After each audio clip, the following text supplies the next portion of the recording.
Bueno, creo que todos ustedes saben que la política de respeto irrestricto a los derechos humanos es una de las políticas básicas, yo diría uno de los pilares de la política que se inició en el año 2003. Política que, por cierto, es compartida por los tres poderes del Estado, por quien en ese momento ejercía el Poder Ejecutivo, por quien lo ejerce hoy, y también por el Poder Legislativo, que decretó la anulación de las leyes de obediencia y punto final, y también por la Suprema Corte de Justicia de mi país, que decretó la inconstitucionalidad de ambas leyes y que permitió el juzgamiento de quienes fueron responsables de una de las dictaduras más sangrientas que se recuerdan a nivel mundial y, sin duda, la más sangrienta de la República Argentina. Si usted me pregunta acerca de los derechos humanos, creo que son derechos universales. Cuando me tocó como legisladora aprobar la anulación de ambas leyes, sostuve que los derechos humanos no son ni de izquierda ni de derecha. Son eso, valores universales que deben ser respetados por todos los países. Recordé la anécdota en ese momento de cuando me tocó acompañar al presidente Kirchner a la República de Francia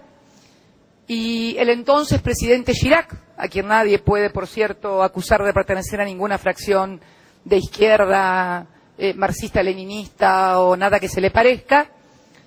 Una de las cuestiones que le planteó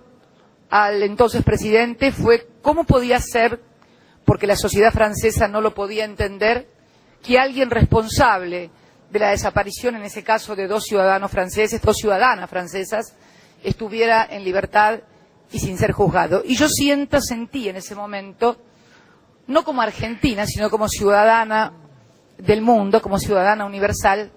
una vergüenza porque no había respuesta por parte de mi país para esa pregunta. A punto tal que si no se hubiera decretado la inconstitucionalidad de ambas leyes en mi país y no hubieran sido juzgados, seguramente el anterior presidente o quien les habla hubiera otorgado la extradición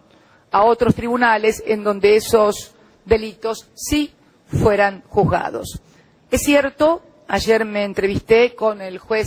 Baltasar Garzón, tengo por él un gran aprecio personal y un gran respeto y admiración institucional. El mundo y la propia España admiró a ese juez que convirtió a este país en un faro en materia de derechos humanos cuando decidió el juzgamiento del dictador chileno Augusto Pinochet, cuando no era juzgado en su país,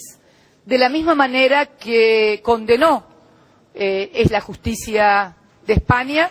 a un marino que se desempeñaba en la ESMA en la República Argentina, Silingo, condenándolo a 640 años de cárcel. Años más, años menos, creo que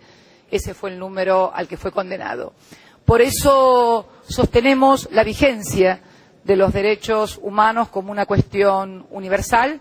y realmente la entrevista que mantuvimos ayer con el juez Baltasar Garzón fue para expresarle nuestro apoyo y reiterarle nuestra amistad y nuestra admiración. Reitero, los derechos humanos no son privativos de un país. Los derechos humanos son universales y así lo entendió la propia España cuando aceptó que el mismo juez juzgara al dictador Pinochet y al represor Silingo, que cumple condena en cárceles españolas. Creo que está más que contestada la respuesta de por qué mi entrevista en el día de ayer.